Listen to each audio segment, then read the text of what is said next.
Hello, my lovely people, and welcome back. How are you all doing today? So, I've been reading a few books for Pride Month, and the first one I read it was Tales of the City by Armistead Maupin, which I don't know if any of you have read before, but it was a series of books that he wrote. The first few books were actually serialized in the San Francisco Chronicle in the 70s, and it follows a cast of characters who live at Barbary Road, and who was in a house owned by the amazing Mrs. Anna Madrigal and all the people that she collects. And it's a really lovely read, very beautiful. The characters are amazing.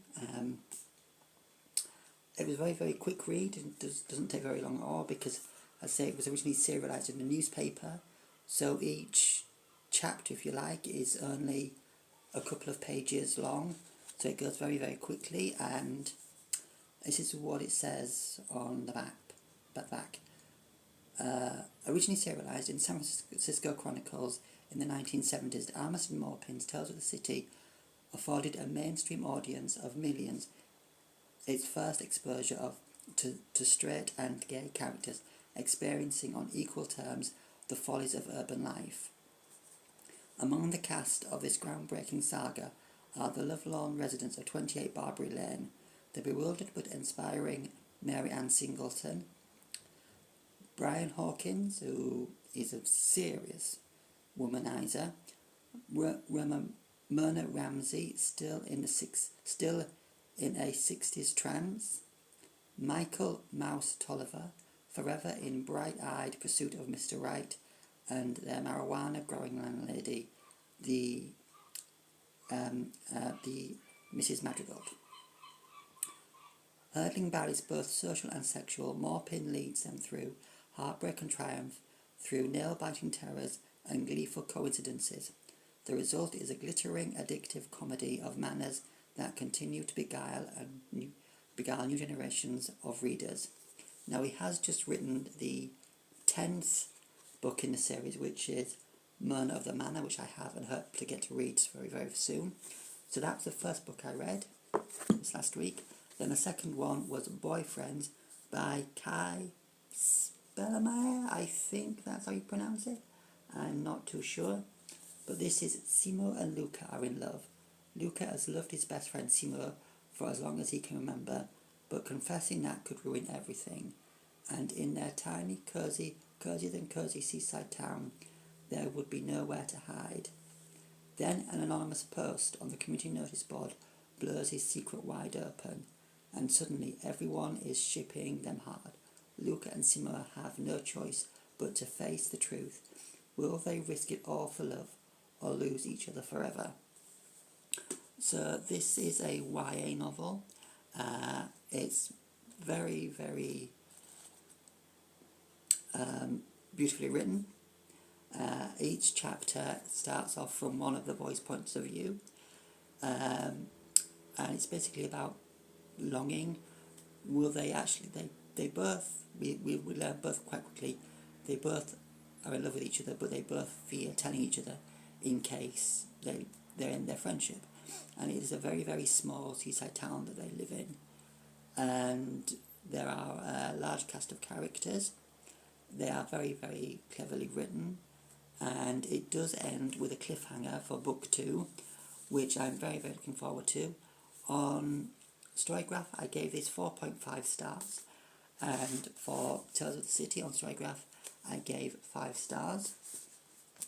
The next book I'm planning to read for Pride Month is Once Upon a You and Me by Timothy Yarovsky. I've read a few of his books before, so I'm really looking forward to this one. When Taylor Frost's boss flies him across the country to prep for her daughter's Sweet 16 at the storybook ending resort, the solo mission is well within his wheelhouse. Taylor is excellent at his job, except he's probably not supposed to flirt with the resort's mountain man of a manager, Ethan Golding, because the rugged older man is also the birthday girl's father, aka Emma's ex-husband. Interesting. For Ethan, his divorce seemed like a bad ending to his romantic story, and now making his daughter's sweet 16 dreams come true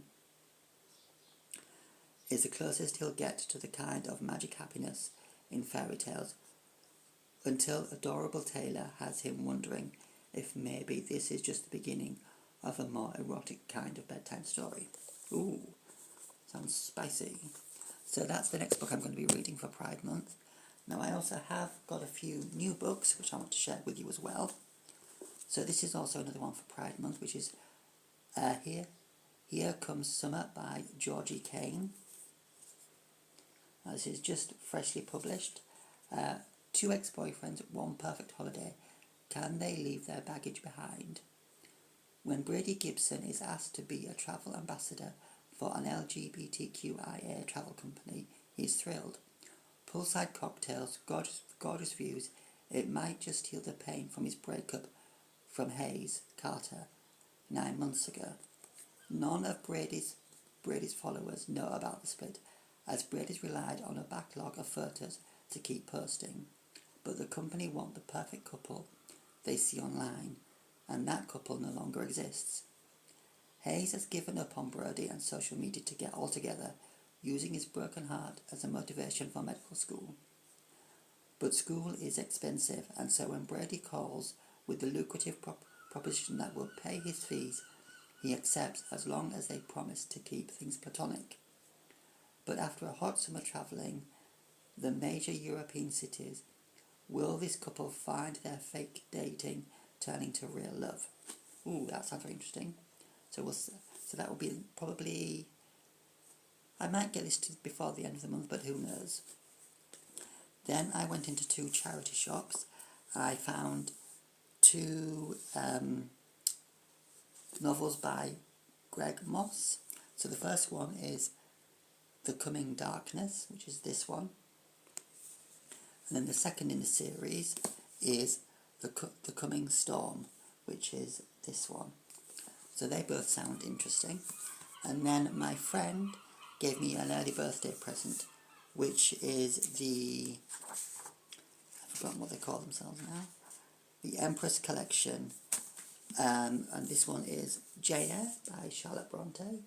Now look at those amazing sprayed edges. And that's the back. And on the inside, the sprayed edges are phenomenal. And it also has the cover image on the baseboards, which is amazing. And on the inside of the dust cover, there are two quotes. I would always rather be happy than dignified. Her freedom. So that's that one. And that's that one. So I love these beautiful editions. I'm hoping that they're going to do a edition of Dracula to go with the nice edition of Frankenstein, which I have in this series. So that's all for now, and I'll be back with you in a few days. So bye-bye for now. Oh, I've forgotten. If you've read any of these books, please comment below. And if you've enjoyed this video, please like and subscribe. And I will see you later. Bye-bye for now.